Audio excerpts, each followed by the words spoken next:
이 단원 족장들의 이야기 7가 아브람의 실수입니다.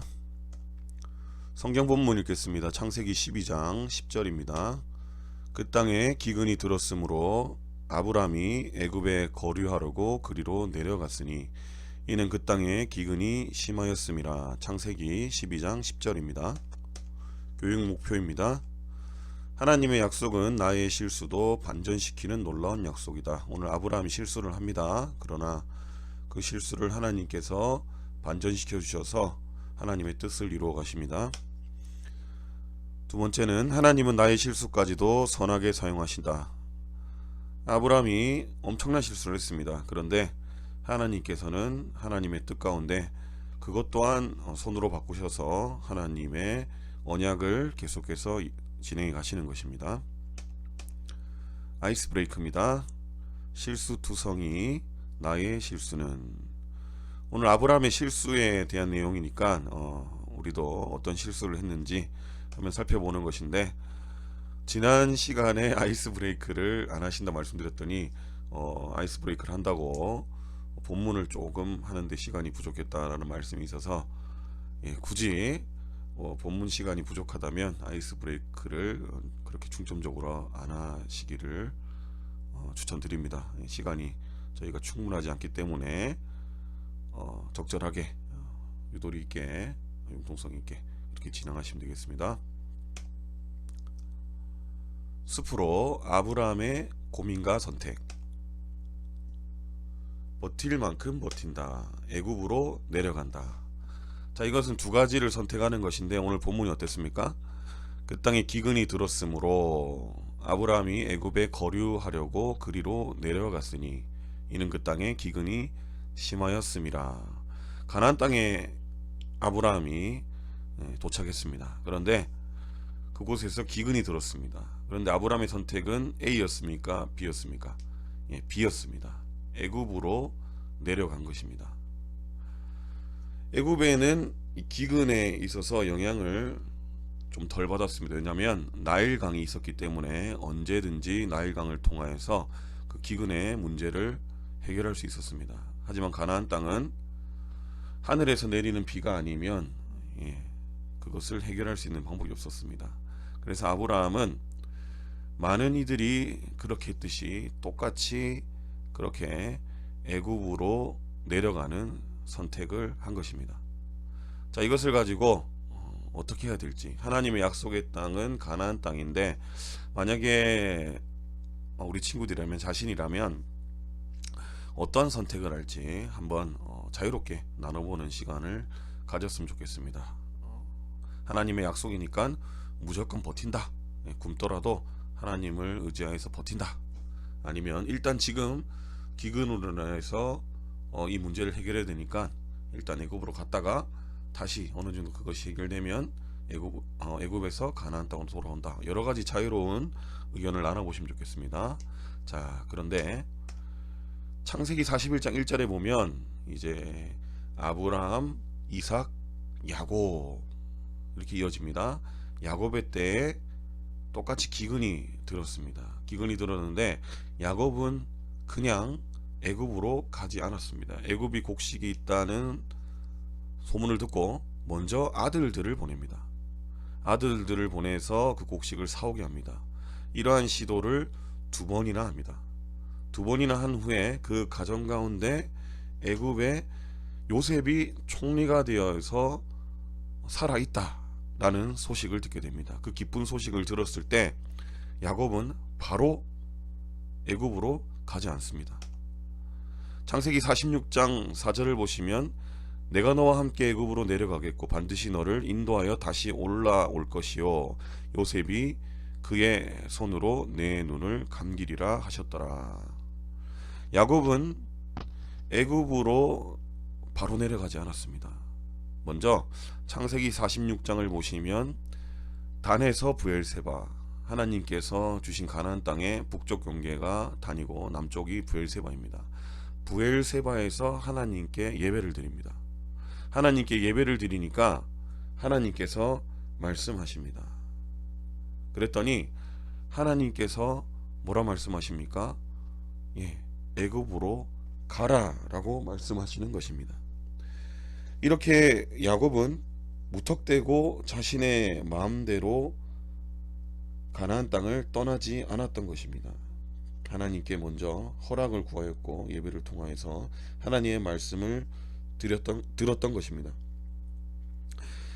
자, 그랬더니 하나님께서 애굽으로 내려가기를 두려워하지 마라. 내가 거기서 너로 큰 민족을 이루게 하겠다라는 약속을 46장 3절에 듣고 이제 4절에 다시 돌아오게 하시겠다라는 약속의 말씀까지도 확인하고, 그리고 5절에는 이제 야곱이 브엘세바를 떠나서 애굽으로 가는 상황이 나오는 것입니다. 아브라함 무턱대고 애굽으로 내려갔지만 야곱은 그렇게 하지 않았습니다. 어쩌면 야곱의 선택이 우리에게 큰 교훈을 줍니다. 하나님께 먼저 기도하는 것, 그래서 하나님께서 무엇을 원하시는지, 그리고 하나님의 말씀에 순종하면 또한 하나님의 약속이 우리를 통하여서 이루어진다는 것, 그것을 우리에게 교훈을 주고 있습니다.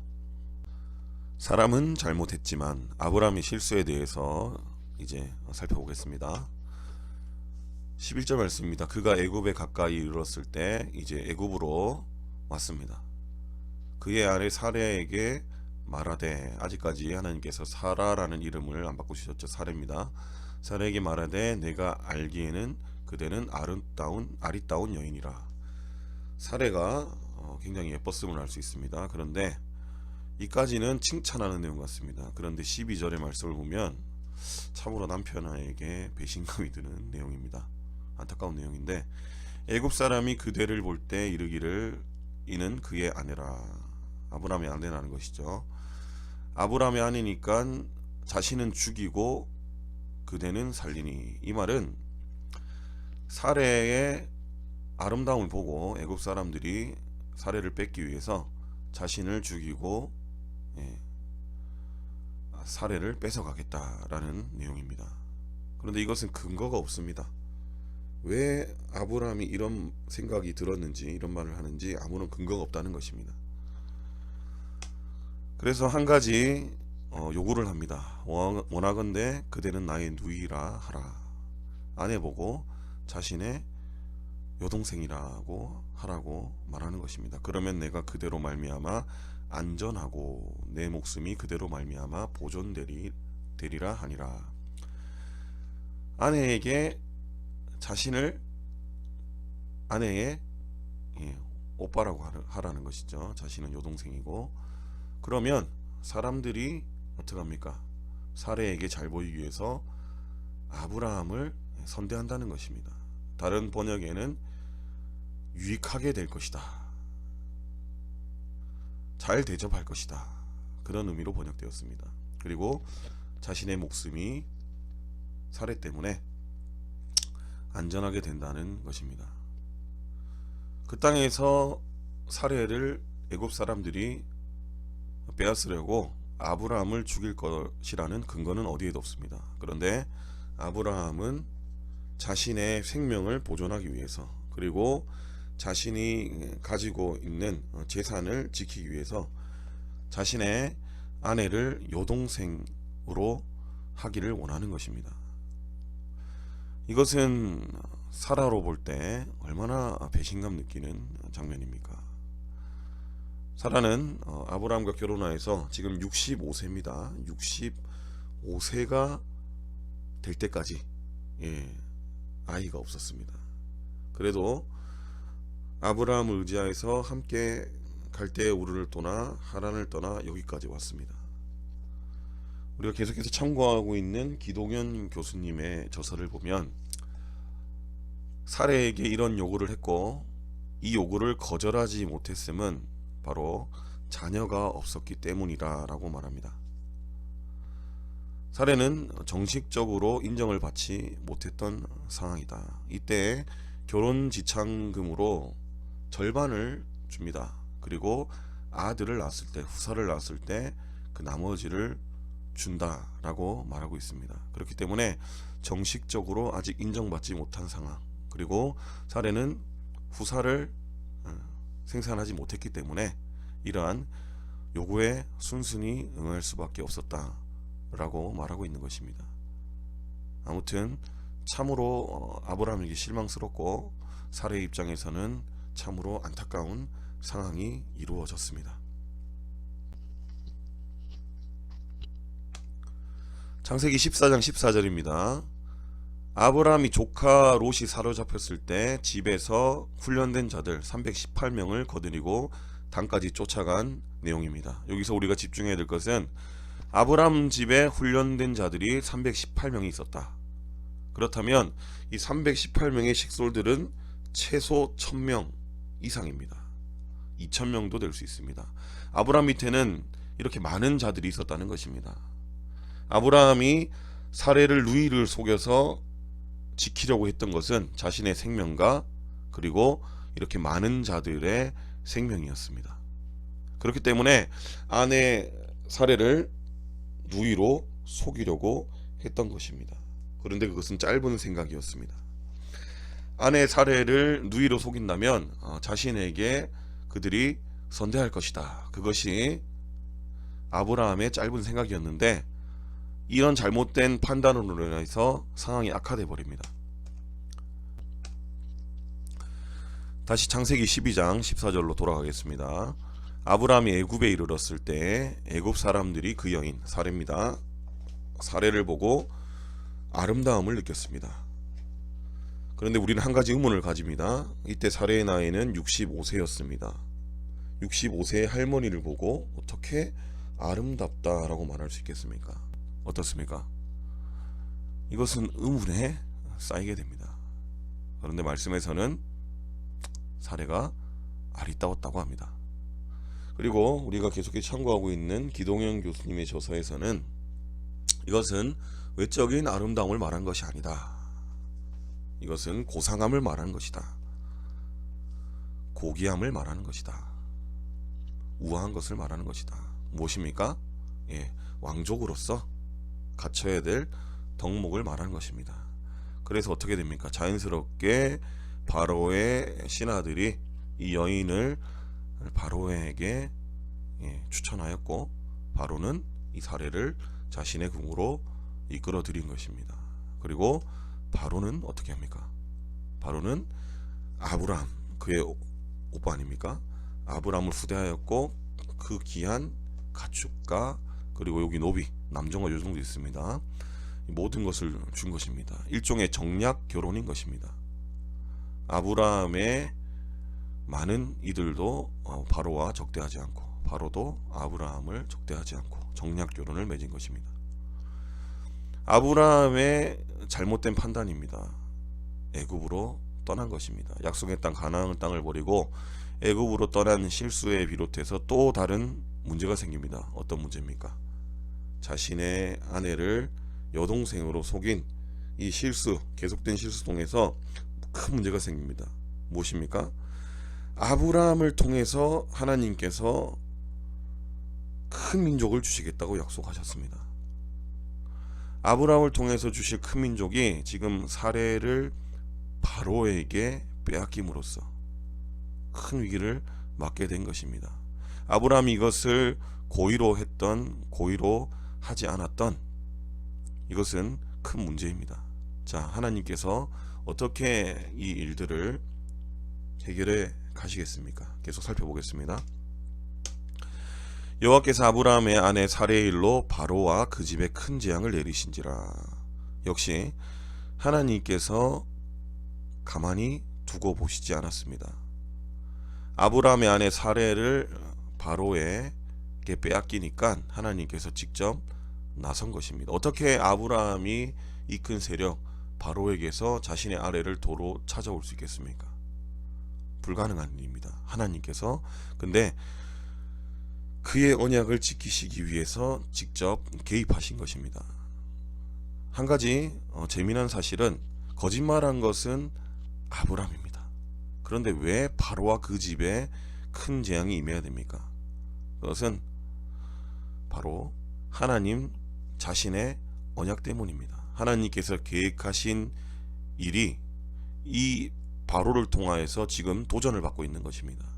그래서 하나님께서는 개입하셔서 바로와 그 집에 재앙을 내리셔서 깨닫게 하여 주시는 것입니다. 바로는 어떻게 근데 이 재앙을 보고 하나님께서 내리신 것을 알았겠습니까? 많은 학자들이 이것을 보며 하나님께서 직접 말씀하셨다라고 말하지만 계속해서 살펴봐도 그러한 내용은 없습니다. 우리가 계속해서 참고하고 있는 기동인 교수님은 이러한 견해로 말합니다. 바로와 그 집에 재앙은 내려졌습니다. 그 재앙이 어떤 것인지는 알지 못하지만 한 사람에게는 그 재앙이 임하지 않았던 것입니다. 누구입니까? 바로 사레입니다. 사레에게는 아무런 재앙이 내리지 않고 멀쩡이기 때문에 바로가 그 재앙의 원인이 누구 때문인 것을 알았습니까? 바로 사레 때문인 것을 알았다는 것입니다. 그래서 아브라함을 불러서 그것을 확인한 것입니다. 19절입니다. 바로가 무엇이라 합니까? 내가 어찌 그를 누이라 하여 내가 그를 데려다가 아내를 삼게 하였느냐. 바로가 아브라함을 책망하면서 내가 사레를 여동생이라 했으니까 내가 그를 데려다가 아내로 삼았던 것이다. 내가 그렇게 말하지 않았으면 그런 일이 없었을 것이다 라고 말하는 것입니다. 아브라함은 어떤 걱정을 했습니까? 자신의 아내 사레를 빼앗기 위해 자신을 죽일지도 모른다. 그런 근거 없는 걱정을 했습니다. 그런데 바로는 내가 여동생이라고 말하지 않았으면 나는 그를 데려다가 아내를 삼는 일이 없었을 것이다 라고 말합니다. 결국 이 모든 것은 아브라함으로부터 비롯된 실수였습니다. 자, 이제 바로가 바로잡아 줍니다. 아내를 다시 돌려주는 것입니다. 사례를 돌려주고 데려가라 하는 것입니다. 바로는 복수할 수 있었습니다. 이렇게 거짓말을 한 아브라함에게 복수할 수 있었지만 그렇게 하지 않았습니다. 누구 때문입니까? 바로 그와 그의 집에 재앙을 내리신 하나님이 두려웠기 때문입니다. 이제 신하들을 시켜서 아브라함을 돌려보냅니다. 아내를 돌려주었고 그리고 모든 소유를 가지고 이제 애굽에서 떠나서 좋은 말로 떠나는 것이 추방시키는 것입니다. 13절에 애굽에서 나오는 내용이 있습니다.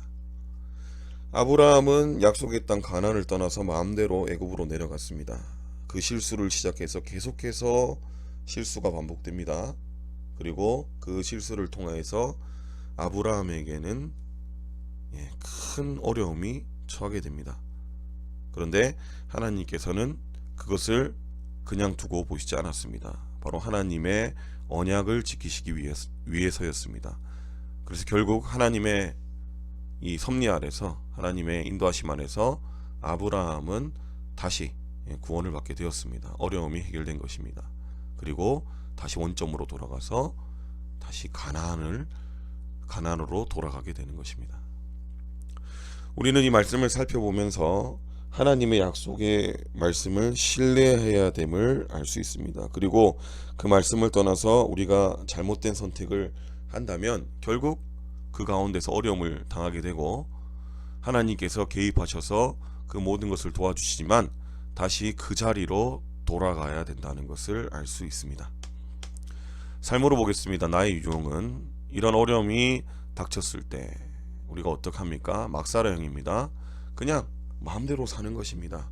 하나님께서 모든 것을 해결해 주시겠지라는 근거 없는 믿음으로 마음대로 행하는 것입니다. 이것은 잘못된 신앙입니다. 하나님께서 모든 것을 해결해 주시겠지라는 믿음은 참 좋은 것이지만 하지만 하나님의 말씀에 근거했을 때 하나님께서 하신 말씀을 따라 살았을 때 우리를 도우시는 것입니다. 이것은 성경을 왜곡한 신앙입니다. 그리고 거룩형은 있습니다. 막사라 형과는 대조되는 것으로 죄의 심각성을 깨닫고 죄를 무조건 멀리하는 것입니다. 나는 죄를 멀리해서 거룩하게 될 거야. 하지만 이것도 한계가 있습니다. 왜냐하면 우리는 우리의 연약한 육체로 완전히 하나님께서 원하시는 거룩을 이루며 살 수 없습니다. 반드시 실패하게 되는 것입니다. 이것만을 바라고 온다면 좌절하고 낭망할 수밖에 없습니다. 세 번째 유형은 무엇입니까? 오뚜기형입니다. 이것은 하나님의 약속을 믿고 어떤 어려움이 오더라도 오뚜기 같이 일어나겠다라는 믿음으로 나아가는 것입니다. 내가 부족해도 하나님의 은혜를 믿고 능력을 믿고 부딪히는 것입니다. 하나님 말씀 안에서 살아가며 혹 내가 실패하고 넘어지더라도 다시 하나님의 은혜로 일어서서 끝까지 달려가겠다라는 유형입니다. 그리고 네 번째는 무기력함입니다. 이것은 하나님의 약속에 대한 심각한 오해를 가지고 있는 것입니다. 모든 것은 하나님의 뜻대로 되는 것이므로 나의 힘과 능력은 아무 상관없다. 그래서 아무것도 하지 않는 유형입니다. 자, 어떠한 유형으로 살아야 되겠습니까? 우리가 할 수 있는 한 최선을 다해서 노력하는 것입니다. 우리가 실수할지라도 그 가운데 도우시고 우리를 다시 일으켜 세워주시는 하나님을 의지해서 우리가 인내하며 성실하게 달려가는 것입니다. 마지막으로 정리기도입니다. 정리기도 하시고 마무리해 주시면 되겠습니다. 오늘도 수고하셨습니다.